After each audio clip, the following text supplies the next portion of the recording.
Excellencies, distinguished participants, it gives me great pleasure and honor to be with you today on this auspicious occasion. I'll speak to you on early childhood development and its promise for the realization of the rights of every child in humanitarian settings and as a path for building a culture of peace. The Early Childhood Peace Consortium was formed and launched at UNICEF headquarters in September 2013. It's a global consortium of United Nations agencies, non-governmental organizations, academia, practitioners, and the private sector. It is focused on sharing scientific and practice-based evidence on the transformative power of early childhood development strategies and peaceful and cohesive societies. Unfortunately, we live in a very critical context where millions of families and children find themselves trapped in situations of violent conflict, military occupation, and displacement. UNICEF states that 1 in 6 children are estimated to be either living in conflict zones or situations of displacement. The number is increasing every day as war further unfolds in the Congo, Palestine, Sudan, and in Ukraine. The rights of children are being violated due to exposure to killing and maiming, separation from their families, abduction, sexual violence, attacks on their schools and hospitals, and denial of humanitarian assistance. Yes, we should be alarmed by this unbearable situation. Most worryingly is the exposure of their families, parents, caregivers to instability and stress that challenges the ability of parents to provide for their children who need their protection and nurturing care. What should concern and alarm us all is the lasting negative impact of deprivation and violence on these young children.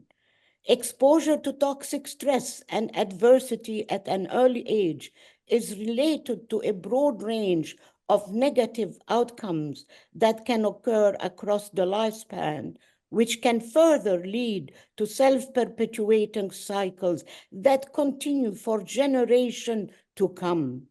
But we can say with confidence that advances in development neuroscience and in an emerging, well-established body of scientific evidence from multiple disciplines hold significant implication for the future of millions of children living in fragile and emergency contexts.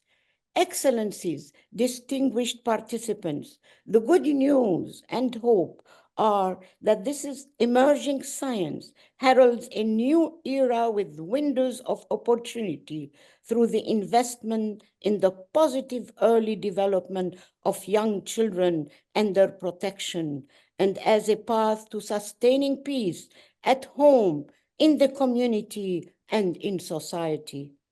Regrettably, in these very critical times, there is insufficient investment in the early years of life in emerging settings. This is in despite of the existence of good practices and early childhood programs that have been developed across the globe, from Northern Ireland to South Africa to the Ivory Coast, Turkey, Lebanon, and Palestine, and from Nepal to Colombia.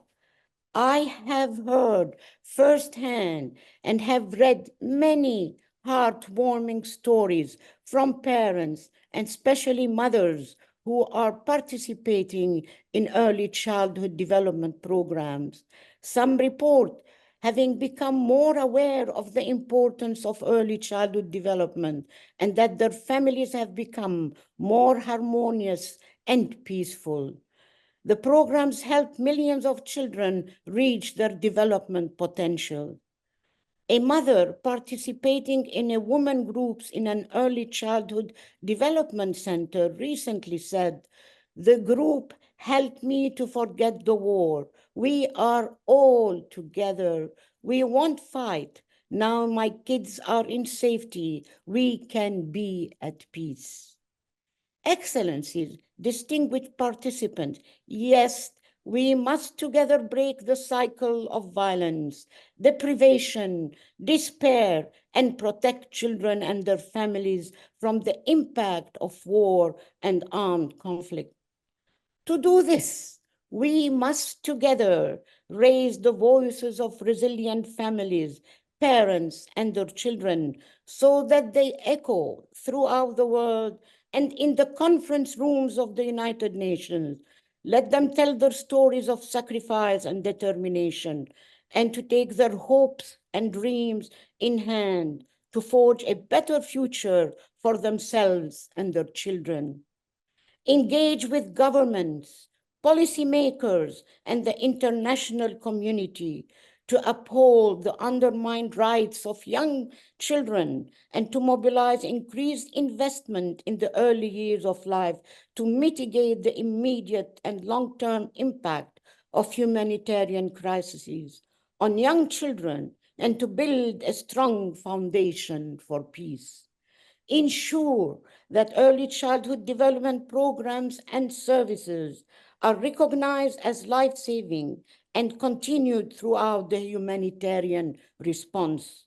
Finally, we must together maintain our advocacy to stop the war on children and their families. As a mother living in a war zone recently said, "I wish the constant crying and screaming, the terrifying soundtrack of the war would stop so that we can hear our children laugh again and just let them be children." Excellencies, distinguished participants, yes, let them be children. Let us fulfill the wishes of every family and parent so that they can raise children of peace and reconciliation. The time is now. We are stronger together.